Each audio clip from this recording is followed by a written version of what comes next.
to Slow and Dirty, and this is Douglas. So today's video is going to be a little bit different.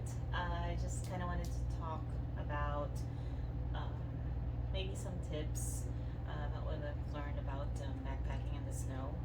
Um, as I mentioned before, I live in Las Vegas, so we do have a local mountain here, Mount Charleston, which does get some snow, but it's nothing compared to the Sierras or um, you know, the East Coast or really any other place in the country. um, but it goes up to almost 12,000 feet, but that's kind of brutal to get up there. Um, we do have a lot of short hikes that you can do backpacking within that area. So this video is going to be geared more towards that, like a short hike, a bit of a lower elevation. We're actually planning a trip this coming weekend, which is probably going to be like maybe a mile or so in, and would probably be about 9,000 feet in elevation. So nothing crazy, just a little bit of, you know, fun trial run for winter backpacking or backpacking in the snow. And it would be probably, the temps would probably be in the teens. So like I said, nothing crazy. It's not like negative 20 or anything like that. But it's still gonna be below freezing, so it's still gonna be colder than what we're used to. So yeah, so I just wanted to talk about a little bit about that. So first of all, if you're backpacking in the snow, obviously you're gonna be hiking in the snow.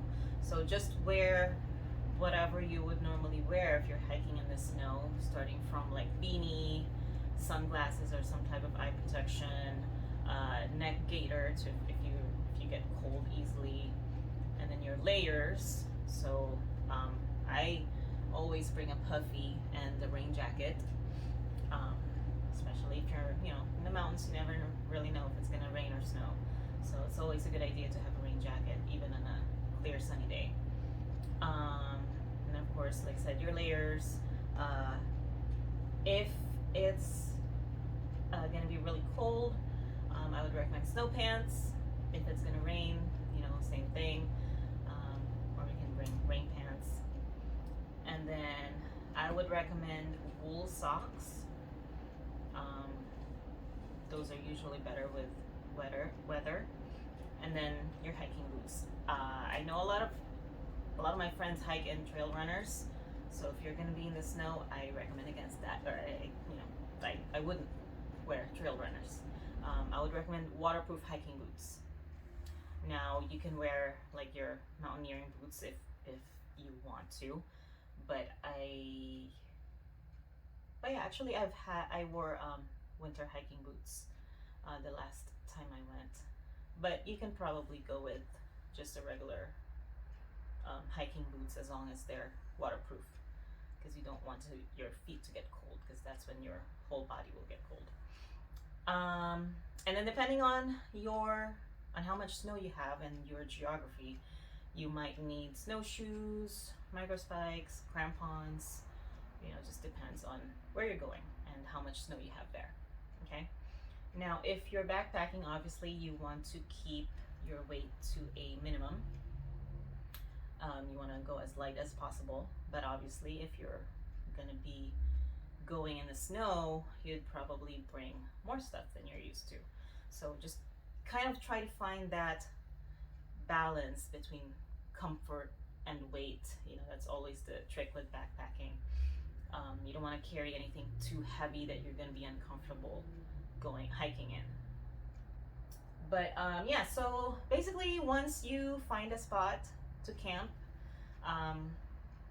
try to find one that is obviously off the trail, and then try to find something that's fairly flat.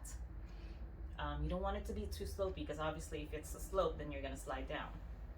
And also not too open, because especially if you get high winds, then really going to be, um, a factor. So if you can find something that has some trees around, that's probably better. You get some type of coverage from the wind. Um, and yeah, that would probably be a better option. And then once you find your spot, you would kind of want to flatten the snow. So if you had snowshoes on, you can just kind of walk around the area that you're going to be in. If you don't have snowshoes, that's fine too. Just use your hiking boots. Just kind of stomp around a little bit, just to flatten the snow. Because keep in mind, once you set up your tent, once you lay down on it, it's still going to go down anyways. The snow will melt or compress. So you want it to do it now rather than later when you're laying down on it. And then as far as tent setup, if you use a rain fly in your tent, obviously we want to put a rain fly on it just in case it rains. If you have a single wall, I actually have not yet used my tent to backpack in the snow. I've only used my friend's tent, but maybe I'll try it this weekend. But I have some friends that when we went camping, just regular camping, not backpacking, last week, they had Z-packs on. They had Z-packs as their tents, and they said that they actually did pretty good because one of my friends, she was kind of in between the trees, so the trees were kind of giving her some type of coverage and more shelter, so she didn't get condensation or ice on her tent, which is usually an issue with a single wall tent. And then as far as stakes, and again, depending on how much snow you are going to be in, maybe your regular stakes would be fine, but if you are in deep snow, you might want some snow stakes. So they're bigger and they're stronger in the snow, so that's another option. And then gear. So obviously depending on the temperature that you're going to be in, but for our upcoming trip, like I said, it's probably going to be in the teens. And what I normally use is I have this Enlightened equipment quilt. I have a 0 degree quilt, and I've used it for many backpacking trips, and I love it. I absolutely love it. I've never been cold in this quilt, actually. If you don't like quilts, sleeping bags, the mummy sleeping bags, but I would recommend a good,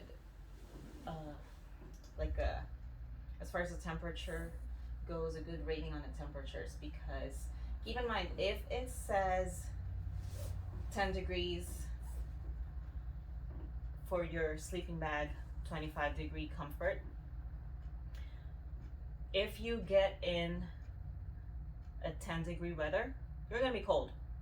You're not gonna die, but you're gonna be cold, because 25 degrees is your comfort level on that. So again, on this upcoming trip that we have, if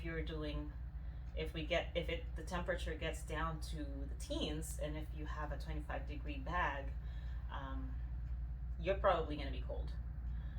So I would recommend a high rating sleeping bag or quilt. Either that, or you're gonna have to bring blankets. Which, if you're backpacking, I recommend not to do. But another thing you can do is a liner. This is a Sea to Summit sleeping bag liner. I've used this for, a couple years now. I think it's called Reactor. I don't know if you can see it. But this goes inside your sleeping bag or quilt. So that actually adds a little bit of warmth. It says it adds about 10 degrees. I don't know if that's actually accurate, but it does add warmth to your sleep system. And it also protects your bed, keeps it clean, because you have like natural oils, body oils, And if you're just on your sleeping bag or quilt, um, then all that transfers into your bag. And you don't want to wash your sleeping bag too often, especially if it's down, because then it eventually will lose um, the down features.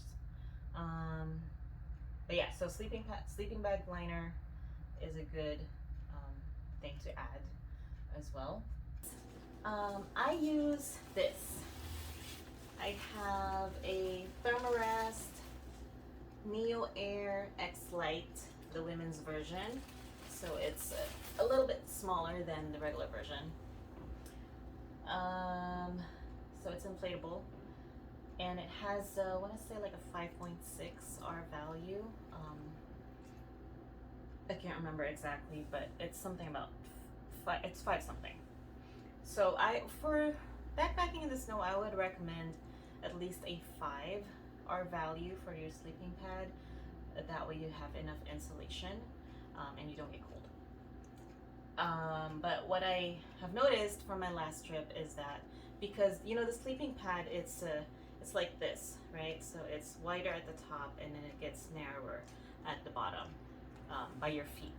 So on our last trip, my feet kept sliding off of the sleeping pad, and it gets cold because like if my feet is touching the ground, then the ground is cold. So yeah, my feet was getting cold. But what I now know is that, you know, I can put something like my clothes or a jacket or something by my feet, so even if it comes off the sleeping pad, it's still not directly on the ground. You can also use this. So this is a foam sleeping pad. It's a Thermarest Z-Lite is what it's called. It's like an egg crate foam sleeping pad, accordion, or any type of foam pad really, to give you additional insulation. So you can put this underneath your inflatable sleeping pad, and that, like I said, that way you double up your insulation. This is also great for just lounging. So if you're outside a tent and you just wanted to sit and it's snow everywhere and you don't have a chair, you can, you know, just use this, just lay it on the snow, lay it on the ground, and then you can sit on it. That way you're not sitting in the snow, so your butt's not getting cold. But yeah, so I usually carry that. I mean, this is very light, so I wouldn't mind carrying that extra. And then you can also use an emergency blanket. This is something I got from REI. I think the brand is called Sol, S-O-L. It's like $5 from REI. This is the one that has orange on one side and then silver on the other side. There's also some that you can get that is silver on both sides, and it's a little bit smaller. Most places would have it for like $1 or so. So it's you know, really inexpensive and, you know, really light to bring as well. So what I have done is I actually use this as my footprint for my tent. So you can put it under your tent, or you can put it on your tent floor. Last time I went, my friend forgot his sleeping pad, so we had layers of emergency blanket just to give insulation. Just keep in mind that you want the shiny side to be closer to you. I just think of it as shiny skin, SS. And on this one, it's the silver one that's shiny. But like I said, on the other ones, the smaller ones, it's silver on both sides, but one side is still shinier than the other. So that's what you would want closer to your skin.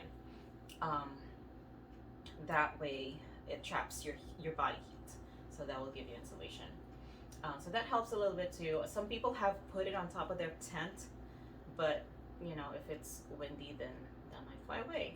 So there's many different ways that you can use it, but just to have one is always helpful. And then I usually wear, oh, so let's talk about clothing. Merino wool is a good choice.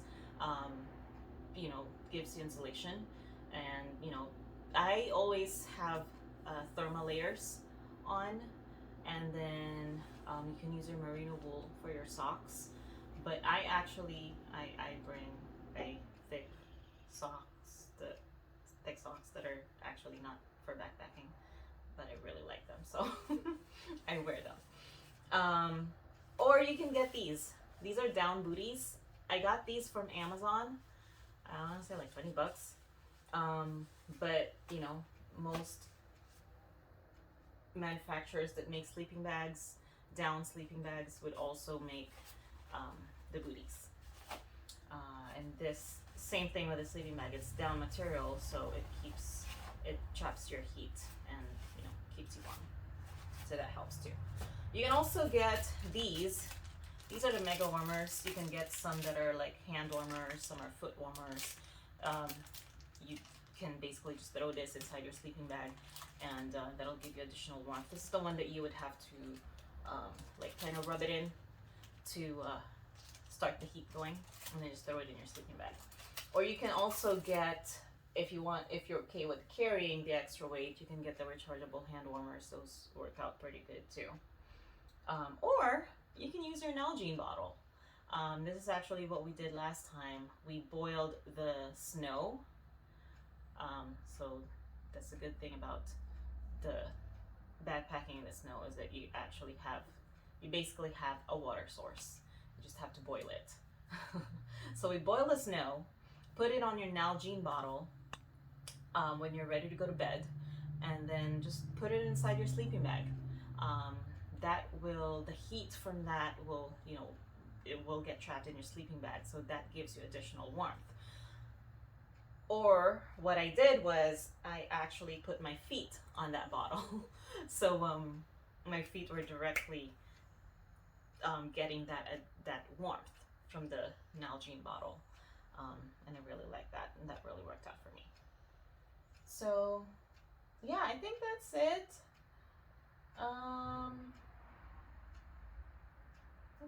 I think that's all I have for right now. Obviously, I'm not an expert on this. Like I said, our local mountain doesn't get that much snow, and I don't go at the peak. I have not been to the peak in the winter, so I am definitely not an expert. So if you have anything you would like to add, or anything you would like to correct from what I said, please feel free to do so. Type it in the comments. That way everybody can read it. And I look forward to hearing your thoughts on this. Thank you so much for watching.